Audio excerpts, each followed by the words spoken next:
আসসালামু আলাইকুম ওয়া রাহমাতুল্লাহি ওয়া বারাকাতুহু। 7 শ্রেণীর নারীকে আল্লাহ অনেক বেশি ভালোবাসেন। পবিত্র কোরআনে একাধিক জায়গায় নারীদের আলোচনা এসেছে। আল্লাহ তার প্রিয় বান্দীদের ভালোবেসে আল কোরআনে তাদের গুণ সম্পর্কে প্রশংসা করেছেন। আল্লাহ ভালোবাসেন এমন নারীর 7টি গুণ এই ভিডিওতে তুলে ধরা হলো।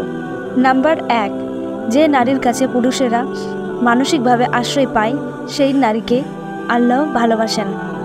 একজন পুরুষ নারীর অভিভাবক হলেও আল্লাহ তাআলা নারীকে পুরুষের মানসিক আশ্রয় বানিয়েছেন এবং দাম্পত্য জীবন সুখময় করতে তাদের মধ্যে ভালোবাসা ও সহানুভূতি দান করেছেন। পরপুরুষের কাছে যে নারী মোহনীয় বাকভঙ্গি থেকে বিরত থাকে সে নারীকে আল্লাহ তাআলা ভালোবাসেন। নারীর রূপ, ভঙ্গি ও কথা বলার মোহময়তা সর্বজন বিদিত। রূপের মতো কথার জালেও সে আটকাতে পারে পুরুষকে। দুর্বল চরিত্রের পুরুষেরা সহজেই মোহগ্রস্ত হয় তার কথায়। যে নারী স্বামীর আনুগত্য ও আত্মত্যাগ করে সে নারীকে আল্লাহ তাআলা ভালোবাসেন। ইসলামিক পারিবারিক ব্যবস্থায় স্বামীর পরিবার প্রধান। পরিবারের ভালো মন্দ প্রধানত তার উপর বর্তায়। তাই ইসলাম পারিবারিক শৃঙ্খলা রক্ষার্থে স্ত্রীকে ইসলামিক শরীয়ত অনুমতিতে বিষয়ে স্বামীর আনুগত্য করতে এবং সুখে দুঃখে তার পাশে থেকে সাহস যোগাতে বলেছেন। কুরআনে আল্লাহ ভালোবেসে আইয়ুবের স্ত্রীর প্রশংসা করেছেন, যিনি চরম অসুস্থতা ও দারিদ্রতার মধ্যেও স্বামীর পাশে ছিলেন এবং অসামান্য ত্যাগ স্বীকার করেছিলেন। নাম্বার 4, যে নারীর চরিত্র ভালো সেই নারীকে আল্লাহ তাআলা ভালোবাসেন। অশ্লীলতা, অনৈতিকতা ও অমার্জিত আচার আচরণ থেকে বেঁচে থাকেন এমন নারীকে আল্লাহ তাআলা ভালোবাসেন। নাম্বার 5, যে নারী লজ্জাশীল ও শালীন সেই নারীকে আল্লাহ ভালোবাসেন। লজ্জা ও শালীনতা মানুষের ব্যক্তিত্বের মূল ভিত্তি। নারীর ক্ষেত্রে তা বেশি মূল্য বহন করে।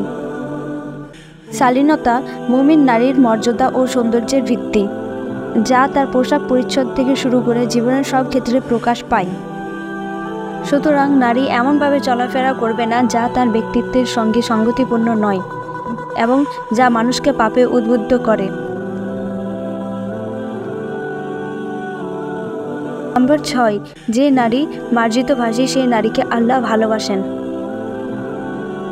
আল্লাহ কুরআনে নারীদের মার্জিত ভাষার প্রশংসা করেছেন, যা অস্পষ্টতা, জড়তা ও পাপের ইঙ্গিত হবে না। ইরশাদ হয়েছে, তোমরা ন্যায়সঙ্গতভাবে কথা বলো। যে নারী দিন পালনে পুরুষের সহযোগী সে নারীকে আল্লাহ ভালোবাসেন। দিন পালন এবং সমাজের দিন প্রচার ও প্রতিষ্ঠায় পুরুষের সহযোগী নারী। প্রত্যেক নারী ও পুরুষ নিজ নিজ জায়গা থেকে পরস্পরের দিনের ব্যাপারে সহযোগিতা করবে।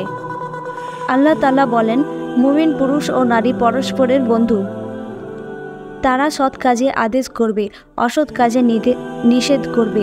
তারা নামাজ কায়েম করবে, যাকাত প্রদান করবে এবং আল্লাহ তার রাসূলের অনুগত করবে। আল্লাহ তাদের প্রতি অনুগ্রহ করবেন। নিশ্চয়ই আল্লাহ পরাক্রমশালী, প্রজ্ঞাময়। সূরা তাওবা আয়াত 71।